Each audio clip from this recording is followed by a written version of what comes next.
안녕 얘들아, 프리기픈 독해 김승현 선생님입니다.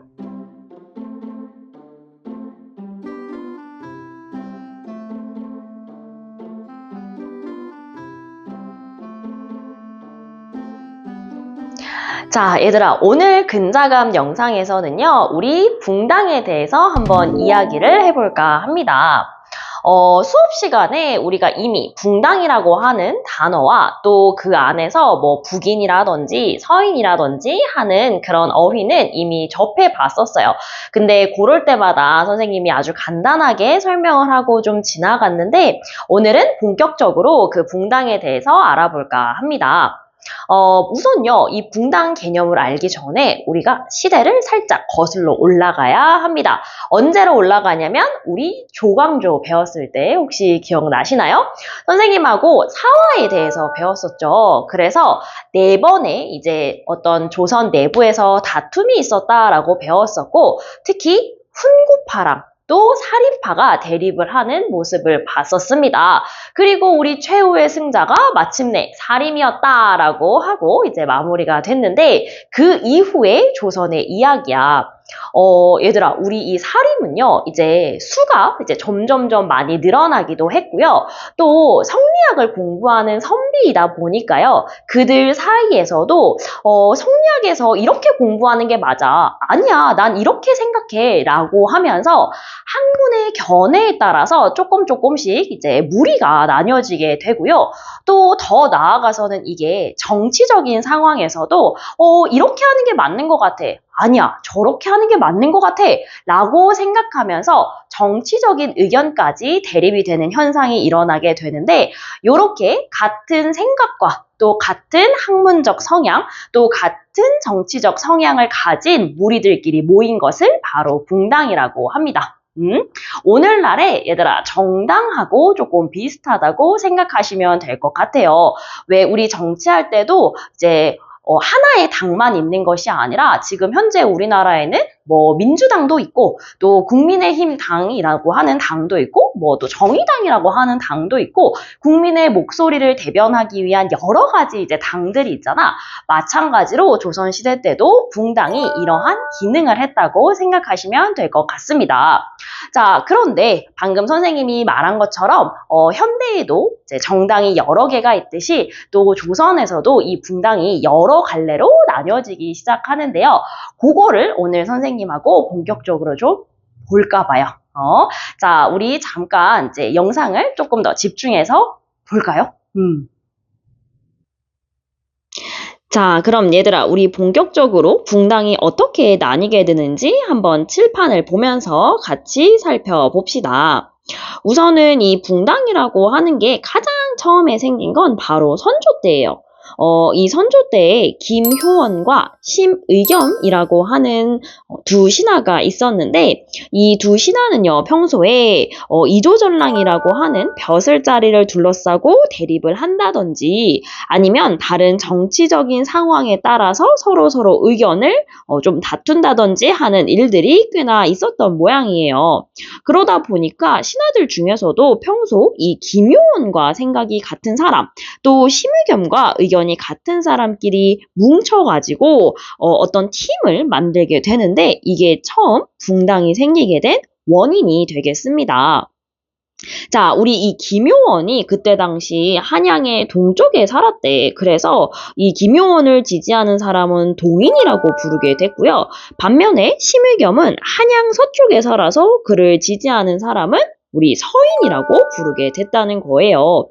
특히나 이 동인하고 서인 같은 경우에는 어떤 문제로 이제 정치적으로 특히 대립을 했냐면 바로 외척 문제였어요, 얘들아.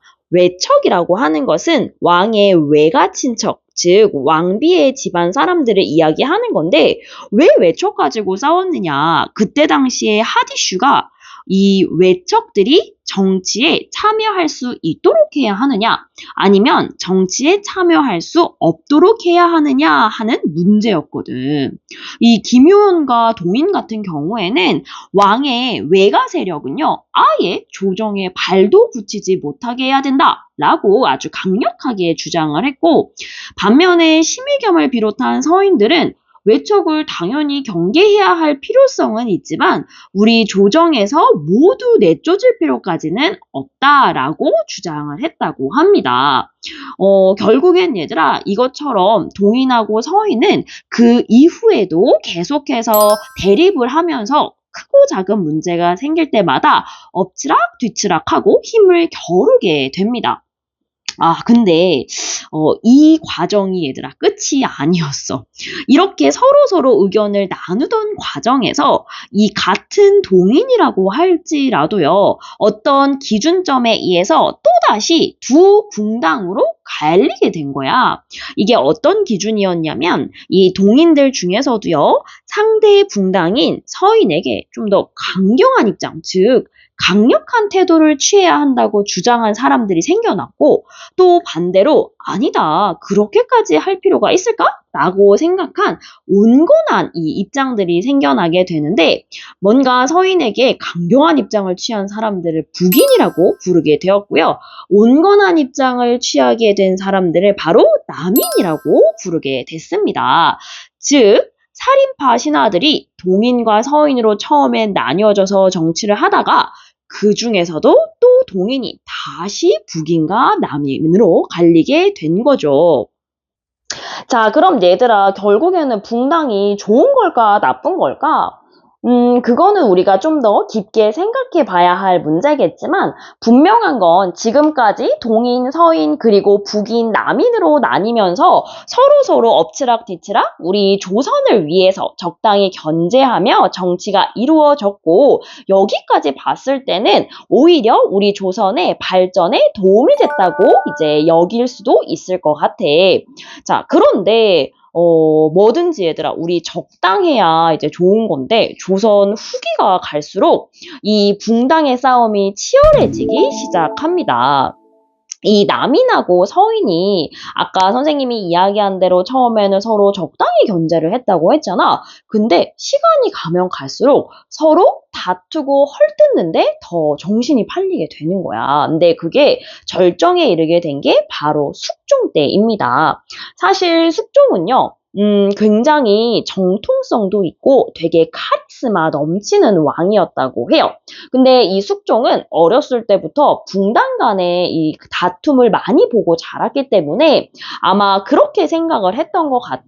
내가 만약 왕이 되면 이 붕당들의 싸움을 조금 잠재우고 왕의 힘을 강력하게 만들겠어. 하고 말입니다. 자, 그래서 뭔가 왕은 한 번에 정권을 바꿔버릴 정도로 강력한 존재이니까 너네들은 다 나한테 충성을 바쳐. 이런 생각을 좀 전하고자 했습니다. 그래서 어느 날 이 숙종은 갑자기 남인들을 대거 싹 몰아내고 그 자리에 서인들을 부른다든지 아니면 또 반대로 서인들을 싹 몰아내고 그 자리에 남인을 불러들인다든지 하는 일을 여러 차례 반복하게 돼요. 우리가 이런 일을 조금 어려운 단어로 환국이라고 이야기를 하거든요. 그러니까 갑자기 붕당을 바꿔가지고 정치의 판도를 바꾼다는 뜻이야.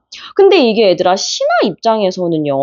너무 불안하잖아. 언제 왕이 자기네를 불러가지고 야, 너 다 나가! 이렇게 할 수 있는 거잖아. 그러니까 이 상대편의 흠을 잡아서 어떻게든 반대의 그 붕당을 완전히 몰아내버리려는 분위기가 엄청 심해지게 된 겁니다. 자, 이렇게 되자 얘들아. 우리 이제 남인하고 서인이 되게 첨예하게 대립을 하게 되고요. 결국 나중에 이 서인은 남인을 어떻게 대해야 할 것인가를 두고 또다시 갈라지게 돼요. 그러니까 아까 동인이 갈라졌던 것처럼 이 서인들도요. 남인에 대해서 되게 강경하게 대해야 한다라는 입장의 노론으로 또다시 갈라지게 되고 아니다. 그렇게까지 또 강경하게 대해서는 안 된다.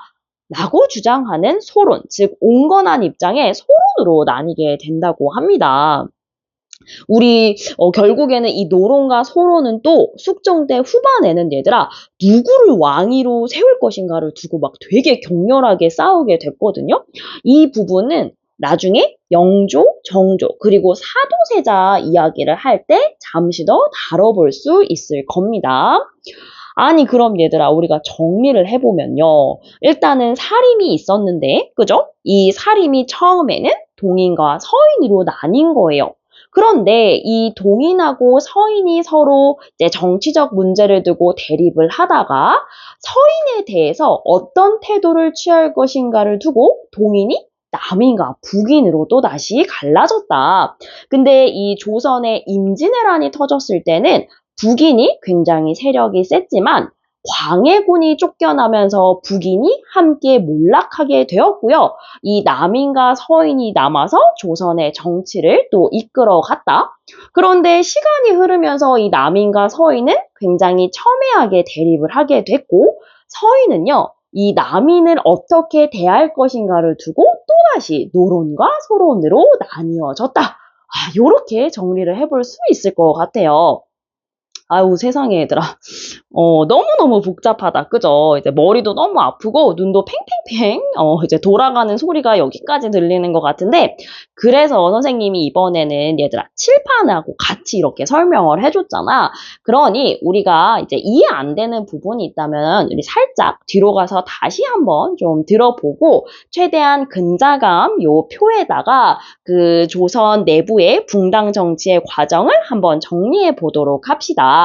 무엇보다도 가장 얘들아 기억해야 되는 점은 결국엔 그래서 이 붕당이라고 하는 게 조선 후기에 정치와 학문의 방향이 같은 사람들끼리 모여서 정치를 했던 것이고, 초기에는 정치를 잘하기 위해 서로 견제했지만 후기 때 상대를 완전히 몰아내기 위해 싸움에 몰두를 하게 됐고, 이런 싸움이 정치적으로 또 왕위 계승에까지 영향을 미치게 됐다. 요렇게 전반적으로 정리를 해두시면 될 것 같습니다. 자, 오늘의 영상은 여기까지고요. 꼼꼼하게 필기를 했다면 너무너무 고생하셨고요. 다음 주에 우리 수업 때 만납시다. 안녕!